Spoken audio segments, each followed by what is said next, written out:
విక్రమార్కుడు కాళిదాసు ఇద్దరూ కలిసి అడవి మార్గం గుండా వెళుతున్నారు. వాళ్ళ ముందు కొంత దూరంలో ఒక మనిషి నడుస్తున్నాడు.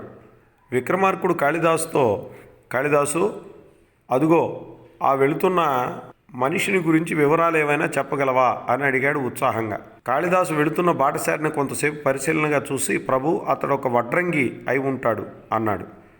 మరి అతడి పేరేమిటో చెప్పగలవా అని అడిగాడు విక్రమార్కుడు. బహుశా అతని పేరు కూడా కాళిదాసు అయి ఉండొచ్చు ప్రభు అన్నాడు కాళిదాసు. అంటే లోగడే ఆ మనిషి నీకు తెలుసు అన్నమాట, అంతేనా అన్నాడు విక్రమార్కుడు. లేదు ప్రభు, అతన్ని నేను ఇప్పుడే చూస్తున్నాను అన్నాడు కాళిదాసు. మరి అతని పేరు ఎలా చెప్పగలిగావు అని మరింత ఆశ్చర్యంతో అడిగాడు విక్రమార్కుడు. తమరు నన్ను పేరు పెట్టి పిలిచినప్పుడు ఆ బాటసారి ఇటుకేసి తల తిప్పి చూడడం నేను గమనించాను. అందువల్ల అతని పేరు కూడా నా పేరే అయి ఉంటుందని ఊహించాను అన్నాడు. శభాష్, నీ సమాధానం యుక్తియుక్తంగా ఉంది. మరి అతను వడ్రంగని ఎలా చెప్పగలిగావు అని అడిగాడు సుల్తాను.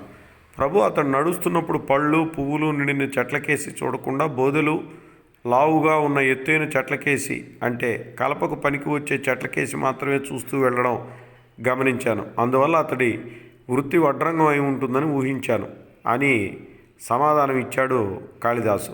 ఆహా, చాలా గొప్ప పరిశీలన.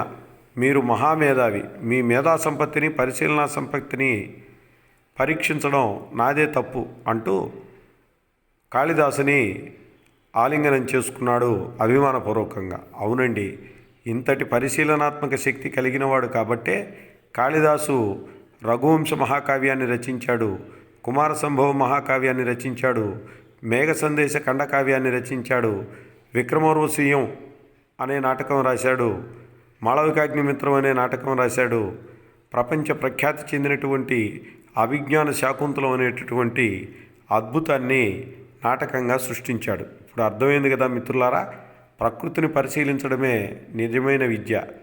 ఆ విద్య అలవాటు చేసుకుంటే మనం ప్రకృతిని అంటే అర్థం చేసుకుంటే మన జీవితం అర్థమవుతుంది, పరమార్థాన్ని మనం సాధిస్తాం.